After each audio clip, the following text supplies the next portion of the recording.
Hello, welcome back to the Reading Mama. My name is Heather Mama28 and I read a lot, but not necessarily what's on my TBR.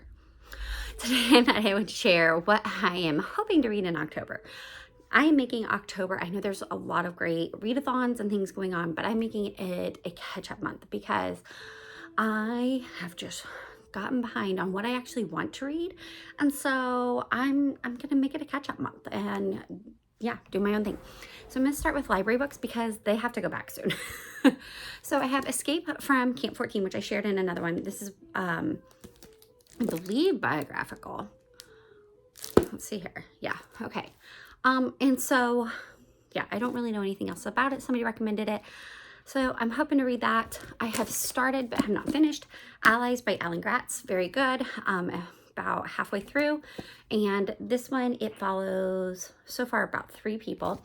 So you have a, if you don't know, Alan Gratz does a lot of historical fiction. He does a really, really great job of it. And he backs it up with some author's notes that are really good in the back and information. So this is all about D-Day in this one, and you follow somebody who's going on the boats, you follow a paratrooper, and then you follow a young girl in the French Resistance. And so that's all I'm going to say about that, but there's a lot going on. They all interconnect at some point. Yes. I picked this up on a whim, Lois Lowry's Tree Table Books. Krista Books and Jams did it for a middle grade reading this summer, and it just looked interesting. I love Lois Lowry most of the time. And so I'm excited to read that. I'm, again, about a third of the way through. And you're following this relationship between an older lady and a younger girl. And yeah, it's just, they're different stories going on. Maybe I'm not even a third. Okay, maybe I'm a fourth of the way through and not much has happened. But it's interesting enough, and it's a good middle grade. I have a lot of little kids, so I pre-read a lot of books for them. So hopefully I get through that. I started, but have not finished, The Fated Sky. I read The Calculating Stars over the summer, and it was great. Loved it. So I'm hoping it's totally nonsensical, sci-fi, futuristic, alternate, not even futuristic, it's historical fiction, but it's alternate history and science fiction, and it's just nonsense, and I love it. But in the first one, a meteor has come and destroyed Earth, and it's slowly destroying Earth over time through climate changes, and so they have to leave Earth to go live somewhere else. In this one, they've made it to the moon, and they're starting to work on that process, and things are going that way. I've started it, haven't made it very far, but I do want to continue this. This is the only one I can't find on audiobook, so I have to read it physically, which has hampered me. That's what a lot of these are. I have 8 kids. And I spend a lot of time driving them to and from places and working around the house. So I do a lot of audiobooks. And right now, sorry, interruption. So anyways, I have a lot of interruptions that, like that audiobook just works better. Physical copy is hard to do, especially with a 6-month-old who's very grabby.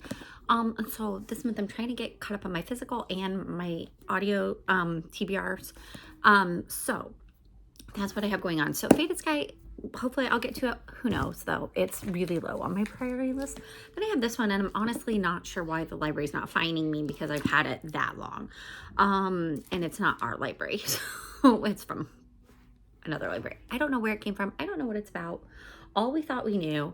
I'm guessing it's a World War. Oh, no. Oh, okay. So it's a Vietnam and World War II. You got dual timelines here going on. Okay, so yeah, that's right up my alley because those are what we're studying in school, and I like to read books along the same time period my kids are studying, even if my kids are never going to read. So yeah, I'll have to hopefully get to this one, all we thought we knew.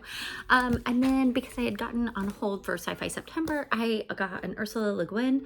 I looked it up. I know she's a really famous sci-fi author, but I've never read any of her works, and this was the one that people recommended to start with, The Lathe of Heaven. I know nothing else about it. It's in the future, racked with violence and environmental cast-offs, and that's catastrophes. That's where I'm gonna stop. I don't even want to know. And then last but not least from the library, I have the rest of the Lunar Chronicles to finish. I started that and binged it during September. Loved it. So much fun. I'm not really usually one for fairy tale retellings, but they were great. This is middle grade YA sci-fi. That is also fantasy and, like I said, fairy tale retellings. And you can check my video for September for a recap of the first ones, but this one is winter, which is going to be a Snow White theme. And then Stars Above, I don't really know. I think it might be short stories that go along with that world. I don't really know. So yeah, those are on my list. Then for books that I own that I am trying to read, because like I said, it's a kind of catch up and like finish up things I'm in the middle of. I am audio slash physically reading Red Rising. Again, for sci-fi September, continuing my sci-fi love. I think that's just going to be a genre that I add into the regular mix from now on because I really am enjoying it. So it's book 1 of the Red Rising trilogy, and it is weird. It is very weird. Actually, the first part I was like, did somebody read the Color Wars in school and like get like a little bit obsessed with it? But basically they're on Mars, and the people are like caste system based on color. And yeah, I'm not very far into it, but it has been a little bit more violent and a little more gruesome than I was expecting. We'll see. Not loving the swears.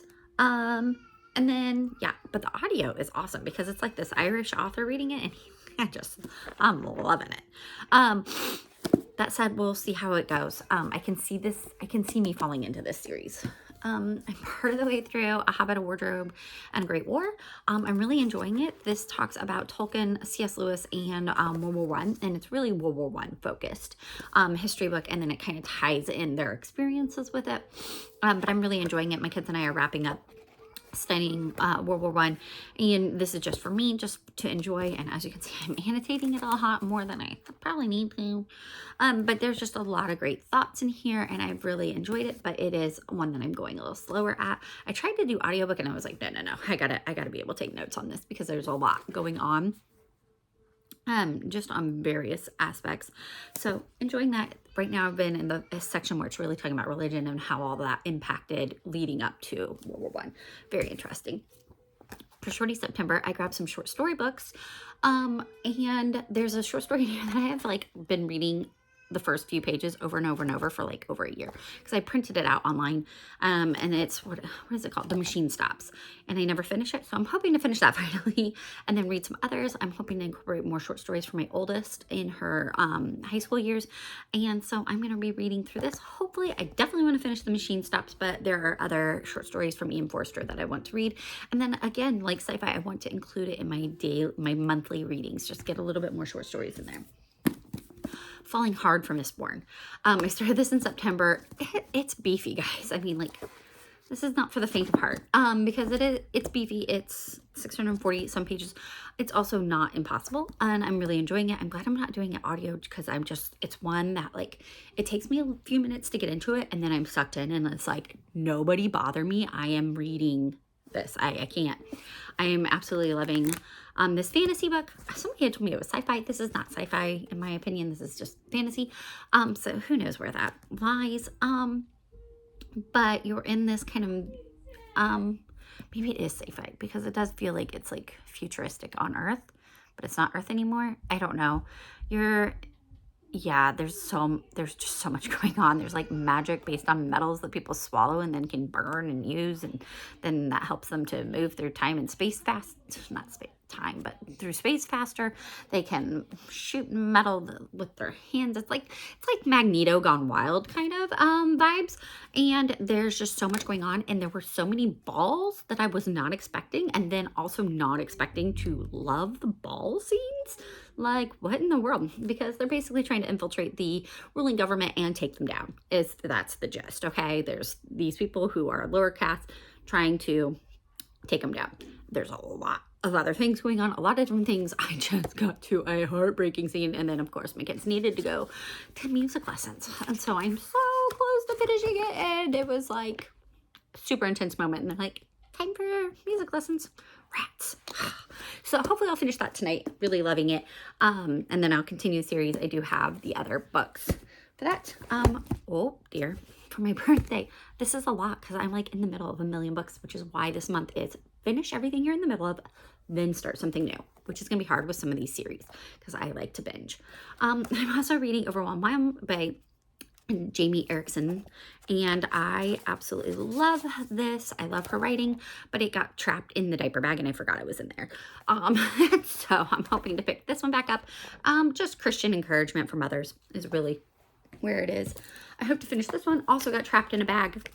This is Susan Schaefer and Macaulay, and I have like tabbed this, like I used up a whole tab thing and I'm not even halfway through the book. So yeah, there's a lot going on. I love all the things. She has just such a great way of speaking to your heart. It's one that I do have to read in smaller increments and then try to pray about, think about, and then implement. But I love this, just practical everyday life, but from a way of trying to atone and keep your eyes on God. The last chapter had me bawling. It was about the glory of the usual or jack of all trades, and it talks about Amy Carmichael and Charlotte Mason, which are two of my favorite things, and it just had me in tears in the parking lot, which isn't always the best thing. So I'm enjoying it, but hopefully I can finish it this month because it has been like months that I've been slowly reading it. Also, I'm going to be jumping back into philosophy of education. I've read quite a bit of it. I need to go back and reread some of the beginning chapters, and because I jumped ahead. It's Charlotte Mason's methodology in education. That's really all you need to know unless you're really interested. Then go check out my other YouTube channel. Also, in the middle of Mere Christianity by C.S. Lewis. Enjoying it. There's some discrepancies I have. That's okay. You don't have to agree with everything everybody says. I was in the middle of a section and personal life kind of coincided with it. And I actually had to put it down because there was a lot going on. So, but I'm enjoying it. Hopefully by the end of the year, I'll get through a lot more C.S. Lewis's works, but I'm going to have to go slower. It's just how it is. I was hoping to read them faster, and that's just not working out. Also still working on Story Girl, not loving it. I'm not going to lie. I'm like, I don't know, 40 pages in, and I just I'm not invested in the story. We're following some kids who've gone to live with their family in the countryside, and I don't know what I expected. I'm not loving it, and so my feet are dragging and I don't really want to pick it up usually. So we'll see. I might read a few more chapters before I totally DNF it. It's probably just this isn't the right time for me to read it. And that's because I was supposed to read it in August with Chantel Read All Day Challenge in August. No, it just, some books are like that. You come back later and you love them. But at the first time you're like, that wasn't for me. So I'm hoping that's not what this is, but I'm going to give it a little bit longer and keep trying that. And then also with Chantel's, I'm reading Anne of Ingleside, which was her September read-along. And I obviously haven't cracked this because I was trying to finish Story Girl first. And also it took all month for Thrift Books to get me my copy. And so I didn't get around to this, but we continue the Anne story, and it's her as a mother. So I do want to hopefully get to that. And then last but not least on my already started TBR is the Hunger Games series. And I've been saying all year I was going to reread it, and I finally got around to it. Well, all year since Sunrise on the Reaping. Definitely loved it this second time. This is not my second time. This is like my third, fourth, maybe even fifth time reading it. Really, I love the Hunger Games. I love the story. Every time I have a different kind of takeaway from it. This one was harder after Sunrise on the Reaping, not gonna lie. Like the opening scene where the opening scene on the games for you know what I'm talking about with the cherries. Anyways, I like started bawling because they were like, where's Haymitch? Why isn't he here? And I'm like, I know why he's not there. But anyway, I digress. Very interesting, though I'm not gonna lie, I found Katniss really annoying in this time around. There's a lot of other things that are really important, but I found her she's so self-absorbed, and I found her very annoying. So we'll see. Catching Fire next, and I'm going to go ahead and continue reading that. It may or may not happen this month. But I love the series, so I'm rereading it, like I said, multiple times now. Basically Sunrise on the Weeping.